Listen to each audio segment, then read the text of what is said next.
hetkel käib siis lumekoristuse ja nagu näha, siis on nüüd mul kassile ka rajad sisse aetud siin igasugused, et see vana ei oska ju kuidagi moodi lumme hüpata ja siis on tal draama, et nüüd ta saab minna sinna aia äärde oma hädast tegema.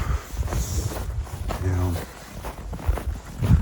hetkel siis näitan kohe hange paksust ka, kui paks on lumehang Lõuna-Eestis. Vot, siin ma olen veidikene sammunud ja see on kuskil 45 senti on see hang tulnud 2 päevaga siia. Aga sellest ma rääkida ei tahtnud, vaid tahtsin täna rääkida hoopis lumelabidatest.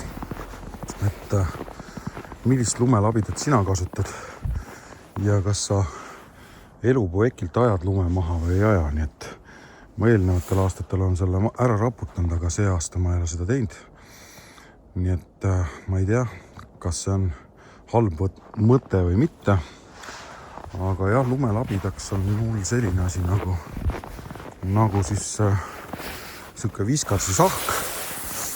Eelmine aasta siis Paukovist 54 euroga ma selle sebisin ja mulle meeldib tema puhul see, et kui sa lükkad nagu niimoodi sahalund täis,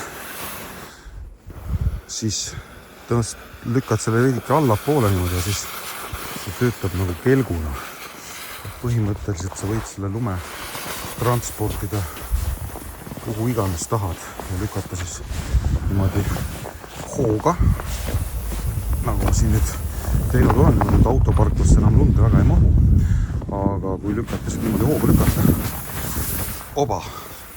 siis ta lükkab selle lume sahabet hästi kiiresti maha. Et sellepärast mulle meeldib see sahk, aga ma jätan selle praegu siia.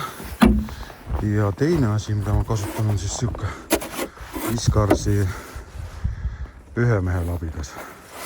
Sellega on hea värava tagant seda lund ära lükata niimoodi, et aia värav lahti sõidaks ilusti. Et selline väike talvine lume kokkuvõte siis. Ja mis on eriti hea, see põletab kaloreid ikka väga-väga kõvasti, nii et ei saa öelda, et ei tuleks nagu tuleksid, ütleme, tagasi niimoodi, et kalorid põlend ei oleks. Väga palav on, kuigi mul ennem välja tulles ma arvasin, et mul hakkab siin väljas külm, aga ei, kindlasti mitte. Ja siuke talvesaavas on jalas, siuke talvepüks. See jope ei ole kõige parem, see on siukene veidike seest liiga kile. Et võiks olla ikkagi siuke, mis rohkem hingab. Aga no töö on vaja teha ja praegu on tuiska järgi jäänud, et 2 päeva tuiskas ainult rämedalt. Ja nüüd on siuke rahulik, et lükkan oma lume ära, siis läheb saun kütte ja siis juba õhtul saab veidike õlut ka võtta ja tervist parandada. Täna võtan siis gripirohtu ei võta, võtan jäägermeistrit ja anname sellele gripile, ma arvan, et see on gripp, kabelimatsu. Vot, sulle aga soovin siis ilusat jätkuvat päeva ja tšau!